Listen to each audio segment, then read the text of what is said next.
Doug Wiley with Police Magazine. I'm here with my very good friend, Don Alwes. We're here at ILETA in St. Louis celebrating all of the great instruction and instructors for law enforcement and working together to learn and become better as a profession. One of the topics that I appreciate your expertise on a lot is active shooter and active shooter response. Now, we've had recent news of some very awful tragedies overseas, and of course it seems to happen about once every few weeks here in the United States, of these killers approaching a place where it's generally speaking a gun-free zone, and law enforcement, is when seconds count, cops are only minutes away. So, what are some of the things that you do in your active shooter updates that maybe help ameliorate some of these problems? Well, you've addressed what our central problem is that in law enforcement, we're not getting to the killer in time. And that's where we've really got to focus in both our training, our policies, our selection of equipment, all of that. We have to recognize our principal problem is not that our tactics are deficient. It's not even that our equipment, our weapons are deficient. It's that we're just not there. So we've got two ways of addressing that. Number one is, what can we do to get there faster? How can we speed up our response? And part of that is through the 911 process. Right now, there are a lot of communication centers across the country that are using some very outdated procedures on dispatching high priority calls. They're waiting to get the last piece of information before the call taker pushes it to the dispatcher, and then the dispatcher notifies the police. The current numbers are, based on what we've seen in the research, law enforcement only arrives during 50% of the active killing. Right. And of the total of active shooters, active killers, law enforcement only stops 30% of it. So we're not getting there in time, and sometimes when we get there, we're not moving to contact fast enough. And sometimes there's good reasons for that, and other times there's some not so good reasons. So we've got to look at that. The other side of the equation is, if we recognize that no matter how good we are, we're still not going to get there all the time, then how do we prepare our communities to look out for themselves until we arrive? There's a lot we can be doing. And there are things like that preparing our communities will save lives that we never know about.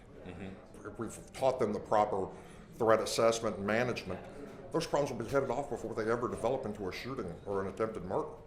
Right. One of our good mutual friends, Dan Marcoux, talks about the 5 phases. And the fact of the matter is that many of these cases, in retrospect, we go, oh man, all of the warning signs were there.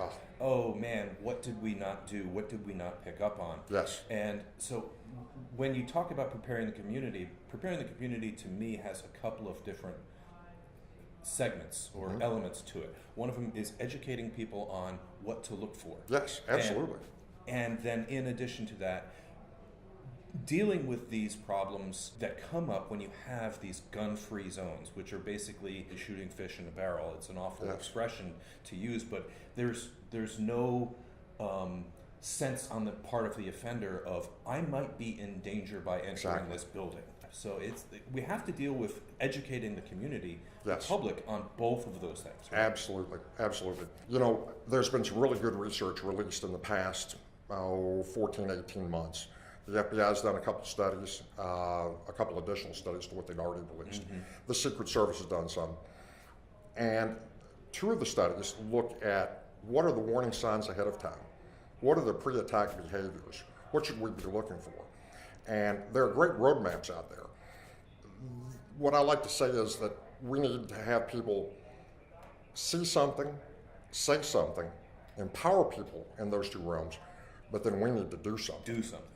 And that's where there have been numerous incidents where either we didn't follow through on what we should have done, or we hit that wall called the Constitution. We couldn't have done anymore. Legally, that's all we could do. But there have been a lot of times where we didn't get to that wall. Somebody just either got lazy or didn't perceive it as a real enough threat to spend time on.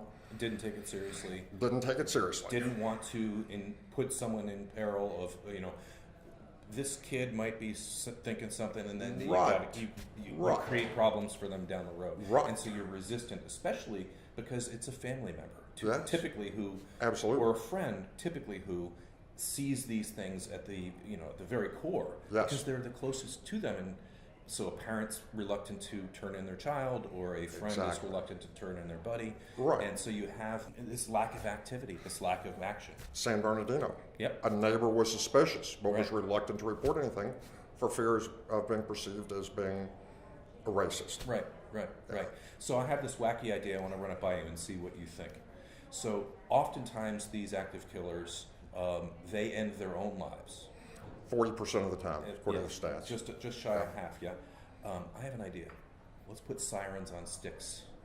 All you have to do is once you start dialing 911 because of an active killer, siren starts going off, and now they don't know where it's coming from. And that gets to our point, which we're trying to teach is our job is to interrupt their OODA loop. Right.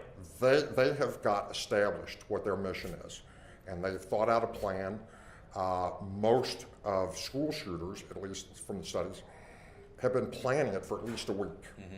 Now, the sophistication of the planning varies, but they've got their plan, and their Boyd cycle or their OODA loop is in motion. And if we can interrupt that, we can hold down the number of casualties. Right. The more effective it is in terms of the interruption, the faster it is, the lower the casualties. And your idea about the sirens. If it's distracting to them, if it makes them think the police are arriving, that might work.